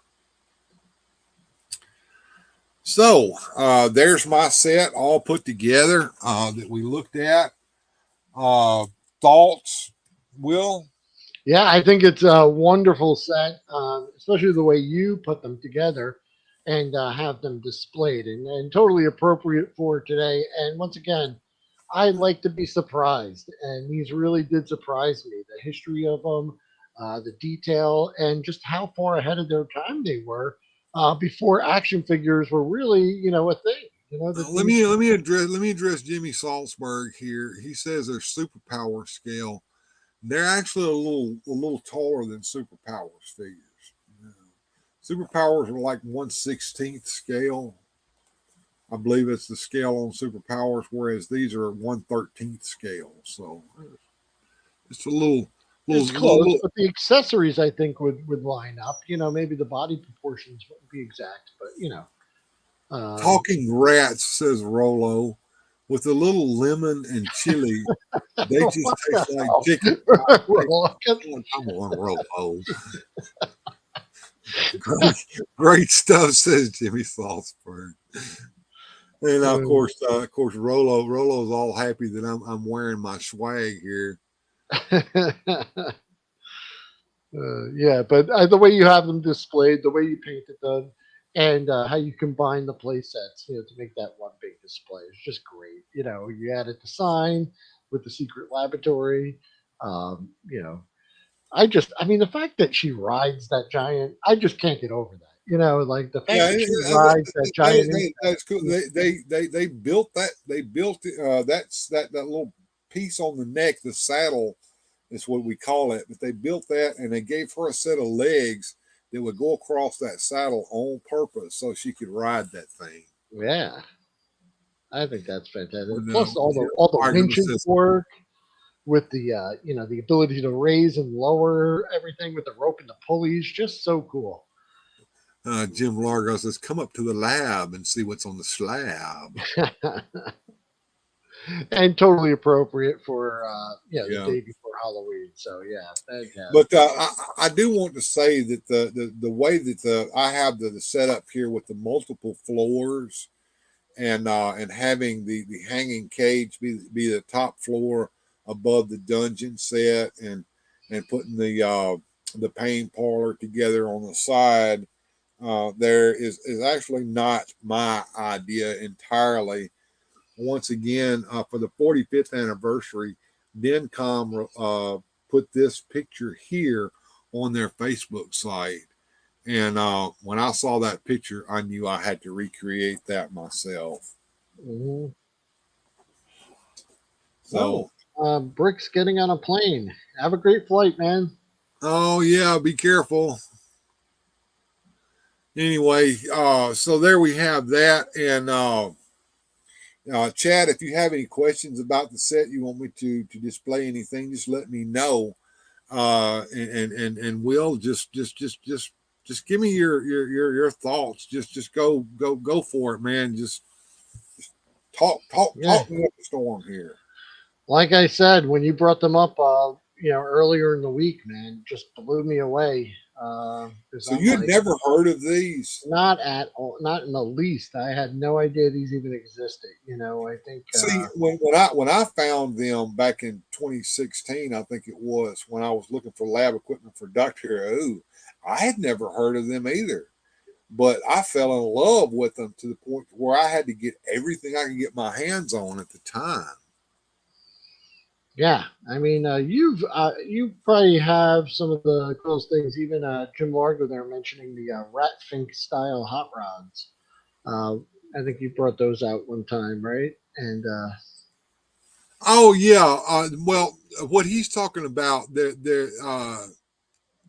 I think the Rat Fink style hot rods that he's talking about, those came out first and by a different company than yep, Hulk models. But Hulk models and Bill Campbell were the ones that came out with the weirdos, which some people think were a knockoff of that stuff. But they're a separate kit line. And yeah, I do have a couple of weirdos, and I've got the boxes here. I'll show you the boxes. Y'all have seen my kits if you watch my streams, but yeah, here's the box for Digger.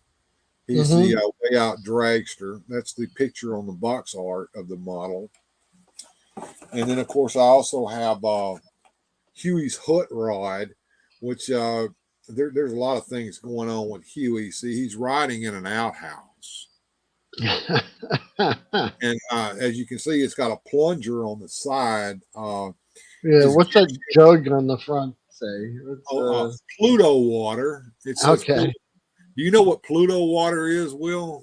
I'm gonna imagine it can't be a good thing. What is it? Back in the day, this was marketed and sold as a laxative. Okay, so he's just It's, this it's, it's dragster's fueled a by the laxative. outhouse, right? Yeah, yeah, and of course, as you can see, he's got a corn cob there as a gear shift knob. Do you know what that's in reference to? Wiping your butt with a corn cob, is that right? Yes, it is. Yes, it is. Yeah. As a matter of fact, my dear old dad told me back in his day they wiped their asses with corn cobs, and he said that inside when you go out, get ready to go out to the outhouse, you would grab 2 red corn cobs and 1 white corn cob. And I said, "Why, Daddy, would you grab 2 red ones and 1 white one?" He said, "Well, you wipe your ass with the red one. Then you take the white one and see if you need to wipe your ass again. And if you do, you wipe it again with the other red one." Okay, that one didn't go so well. Here's the model kit that I have yet to build, but I do plan on building at some point, and that's Davy, the way out cyclist, riding on his motorcycle there. Oh my god! Look at that. Yeah, these boxes are also in the box that I have the box art for these things in that I wanted to show off as well. Let me get my ugly mug off the screen so you guys can see these boxes. And I think someone said they wanted to see Vampirella close up. All right, I can certainly do that. So let's get Vampy off of the giant insect and bring her all the way up into the screen here.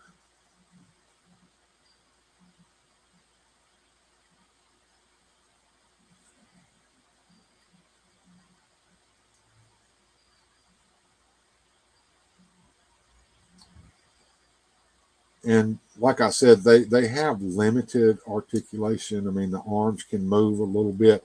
I'm not going to move the arms around. Well, I saw in some of the pictures you had her posed in slightly different ways. So, yeah, that's kind of great. And of course, she has her wide stance legs, or riding legs, as we like to say in the business. And of course, there's a little bit of magician's wax on her foot here, because, like I said, normally she hangs out up there in the by the hanging cage, but I wanted to show off her riding on the giant insect today, so that's where I had her at today, was riding on the giant insect. And I did the best job I could by with the eyes and the mouth here.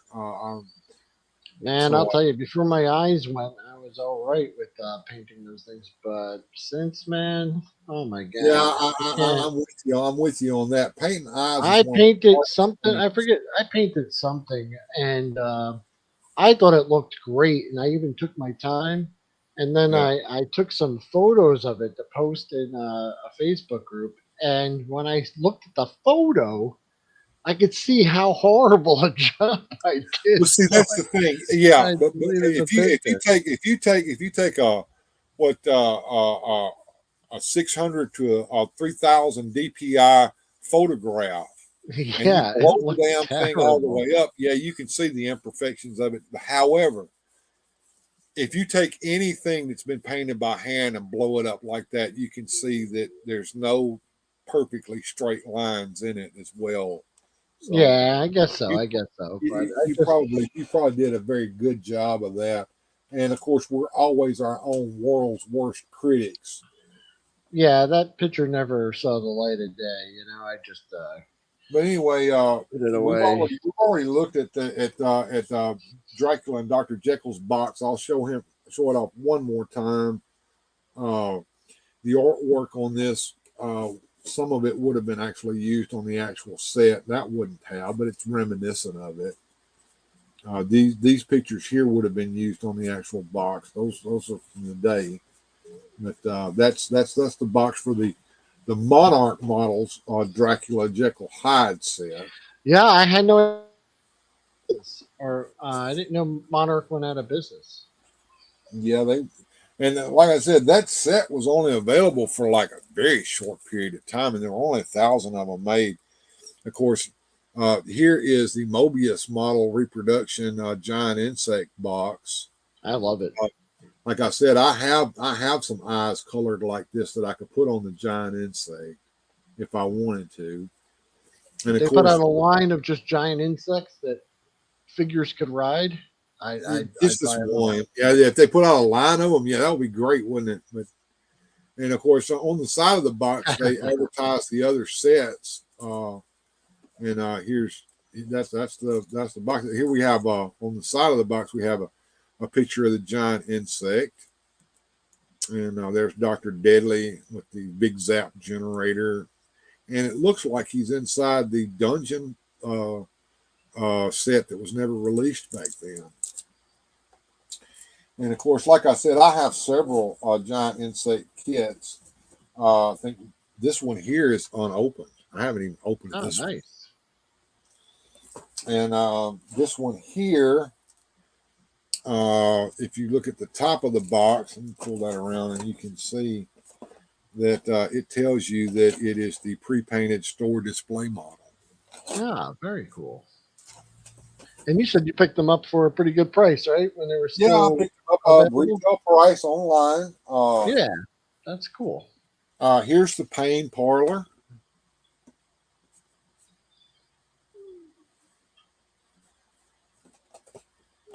I love these sets, man. These are great. I was just a little disappointed when, I think James Salzberg's been looking up prices as he goes along, and they're probably out of reach for me. If these were inexpensive or easy to obtain. Did Salzberg look up Vampirella, the Vampirella? Yeah, she's about $100 for the Mobius. Yeah, and now, yeah, Jimmy, what I want you to do, look up the Vampirella kit from Aurora and compare the price of it to the price of the Mobius model kit reproduction. Yeah, it's probably do that for me there, Jimmy, and see what the difference is. Because even this kit here, which is the Mobius repop, is damn hard to find and a lot of money. Yeah. What did you say there? Salzberg saying $275, no box. Yeah, that's the Aurora kit. Yeah, that's crazy. And I mean, if you're really into it, like I said, you have some kind of legit reason for one. And as you can see, they had surprised they make more than 1,000 of those when they redid them. Limiting it to 1,000. And what was the retail on that for the re-release? $20. These kits were like, I want to say between $15-$20 a piece. Yeah, I figured they'd be about $20, maybe even 30 if they were really pushing it. But just to stop at 1,000, and he went through so much trouble to get those. Now, as you can see, this box looks kind of worse for the wear, right? It's all beat up and everything. Yeah. This is how rare this thing is, or how hard it is to get. I bought it like this. Yeah, I didn't care because I was going to make the figure because it came complete with the figure. And I'm going to see if I still got the sprues inside of it because, like all model collectors, I even save the damn sprues after I make them.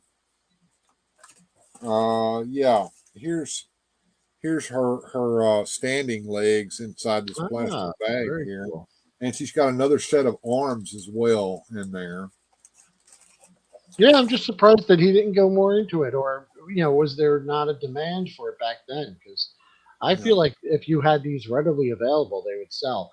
And he went through so much trouble to get that tooling and find a factory to make them. Yeah, he may have lost his ass for all I know. I don't know. Yeah.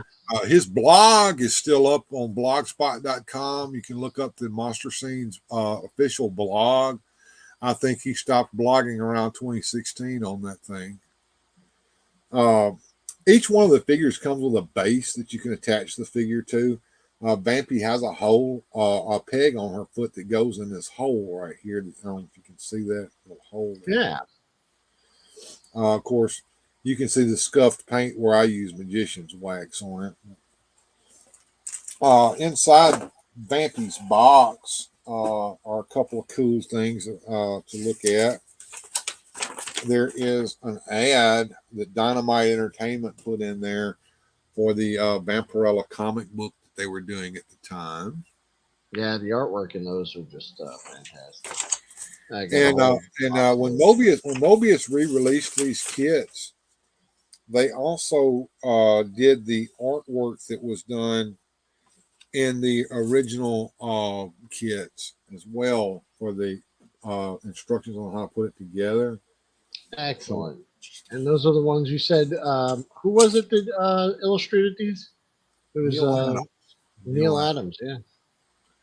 So that shows you how to put Vampy together.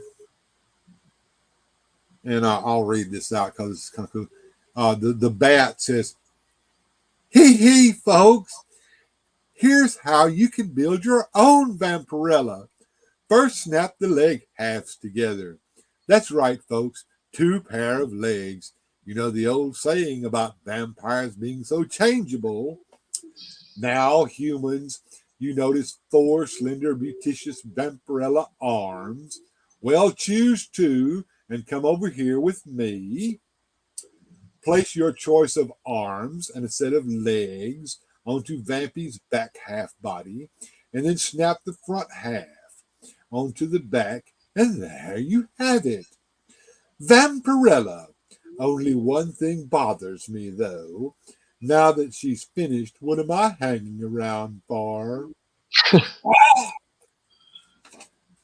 And oh yeah, one last thing. Bat snaps onto wrist. And then Yeah, on the those back are illustrated beautifully. Those are great instructions. and we have a cross cell on the back showing all the different kits and figures. So, That's great. You know, everything's just right now. It's just a photo of it, and I understand. You know, people don't like to see a digital render or an artist's rendition, but that artwork was pretty cool. I like seeing it in the flyer. here we have the victim's box. As you can see, she's being victimized by Frankenstein, it looks like. And you have the stuff on around the sides, like on the other boxes. Oh, here's gruesome goodies. So the picture on the box shows what comes in it: the big zap generator and 2 lab tables with lab equipment on them. And of course, we see Sabretooth back there with his friend pal, the rat.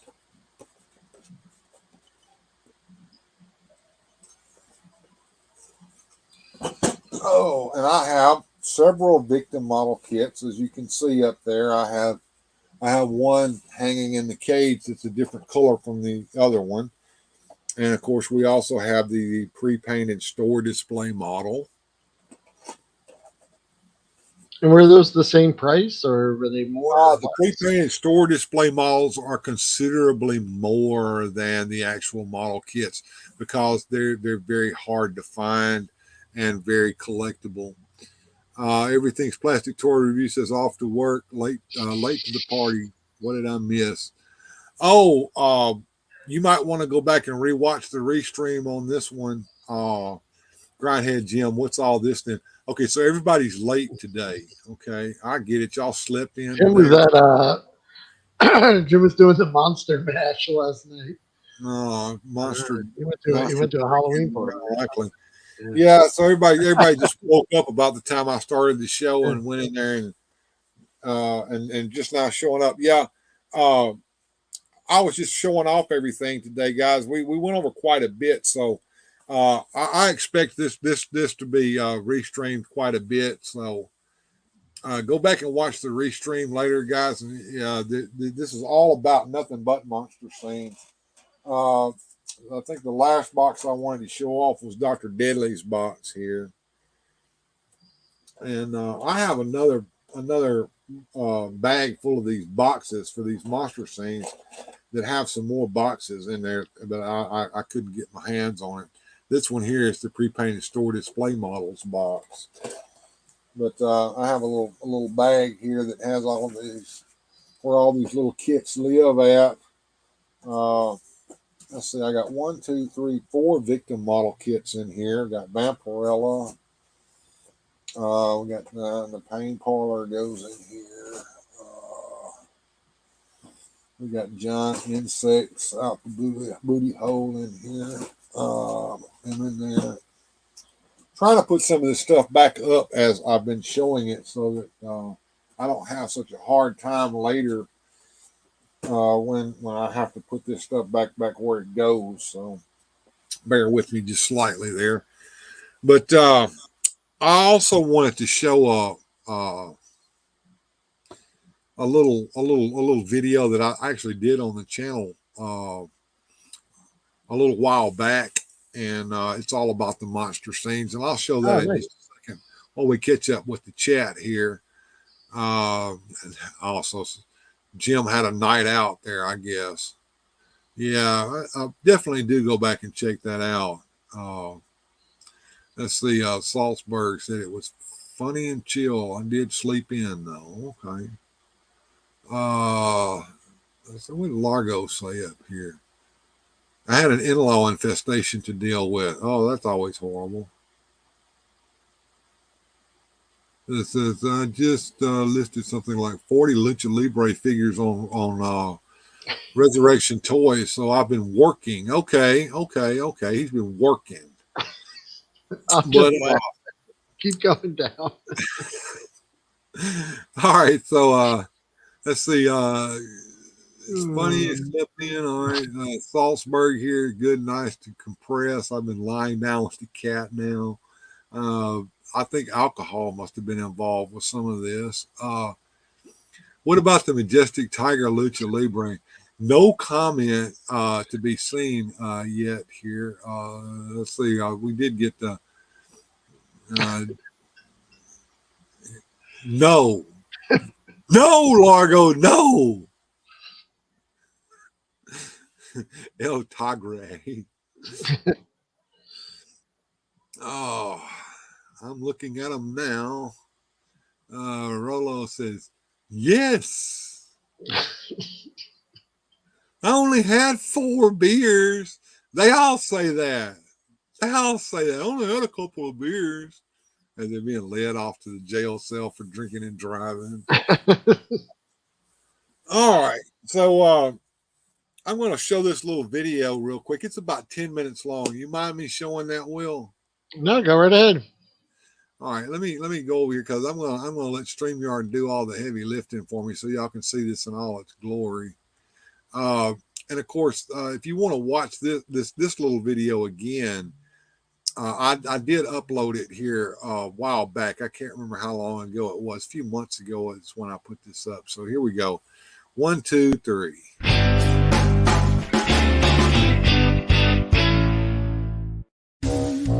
A hunched-over mad scientist in a blood-stained apron with a deep gash above his forehead leads his victim into a hanging cage shaped to accommodate a human form, locks her in, and motions towards the poker and tongs set by a brazier of red-hot coals. In the doctor's nearby laboratory, cluttered with skulls, rats, a fanged rabbit, and beakers of blood, a skeleton lies shackled on an operating table. A voluptuous, scantily clad bloodsucker and a green-skinned reanimated corpse lurk, awaiting their ghastly orders.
the weird world of Aurora. Put together your own scary scenes with Aurora's fantastic monster scenes custom builder kits. We need a girl victim for the experiment. No problem, Doctor. No problem. Keep her quiet. Help, help. Don't worry. This is New York. No one will help her. Back in Dr. Deadly's dungeon, experiment starts. If this experiment works, she'll turn into a fly. That sounds so horrible, it even scares a vampirella like me. Snap them together. No glue needed. Create your own scary scenes. Get Vampirella, Frankenstein, Dr. Deadly, Girl Victim, plus all lab equipment. 8 kits in all. Get monster scenes, custom builder kits from Aurora. Will the experiment succeed? It's up to you when you build your monster scenes custom builder kits from Aurora. Well, what'd you think about that, Will? Yeah, pretty cool, man. That was great. How long? When did you put that video up? Oh, several months ago, right around the time I first started live streaming. Okay, yeah, that's the first time I caught it, but yeah, Yeah. So that brings up a pretty good point, guys. You guys need to look at my back catalog a little bit more. Haha. You got me. Yeah, gotta get some watch hours. I have watched a lot of the older stuff, but I must have missed that one. I don't know why I haven't seen it, but yeah, fantastic. All right, let's check up on the chat here. Everybody's kind of looking at the video here. Let's see, going down the chat. Salzburg, same here. Goji, my wife, and I were like, "Whoa, party for you!" Yeah, I think that was Gojitron was saying he was in Walmart and they already emptied the Halloween candy aisle and filled it with Christmas candy, and he wanted to know if he would be within his rights to burn the place down. So you should timestamp this bit on your show comments. I'll figure out how to do that there, Jimmy.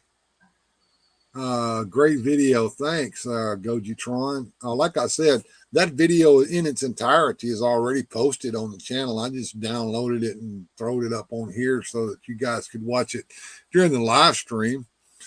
Thanks, Nolan. I appreciate that. And thanks, Jimmy. I appreciate that, man. So, yeah, that kind of brings me almost to the end of today's show.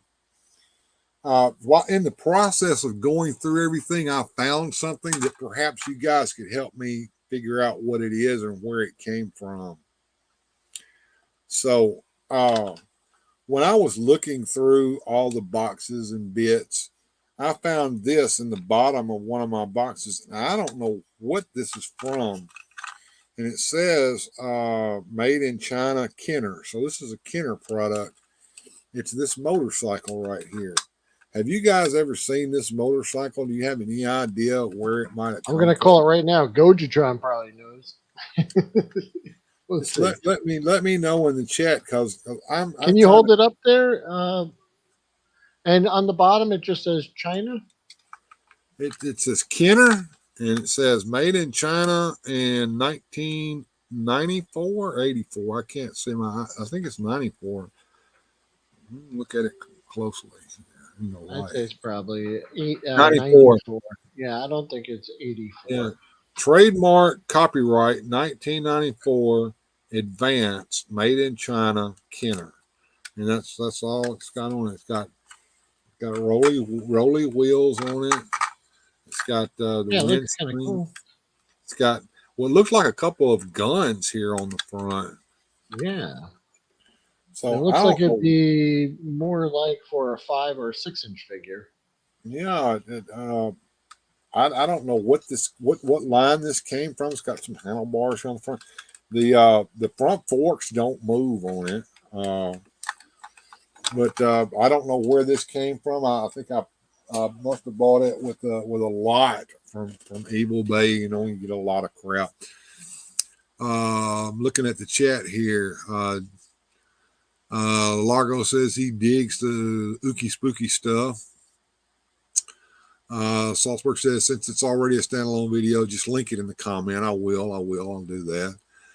Is there a year on it? 1994, Goji. Salzburg says, it looks like the Phantom.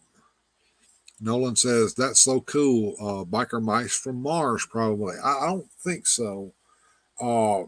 It looks like something that might have came with the Shadow. The Shadow, yeah, Gojitron says the Shadow, I think, movie line. Yeah, I think you might be right there, Gojitron. Laura says, ooh, that's a rare dingle hopper. Actually, might be from the Shadow, like Khan's motorcycle. Okay. All right. So, once again, chat comes through.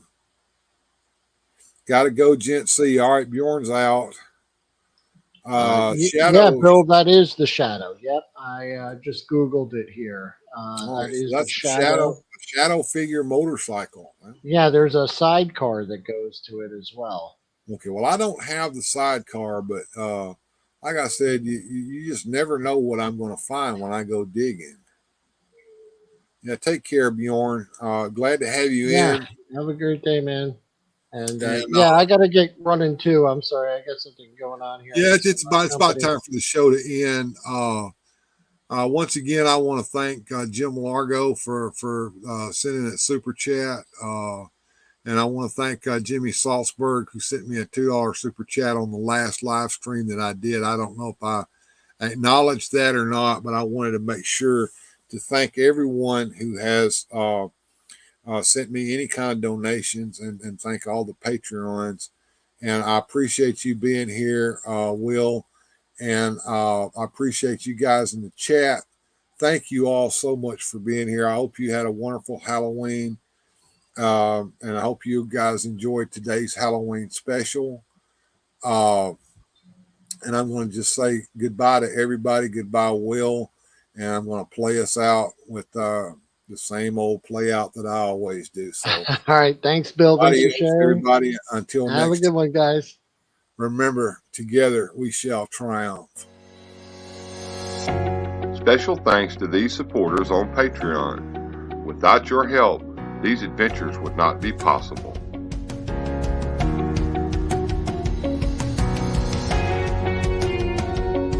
Thanks for watching.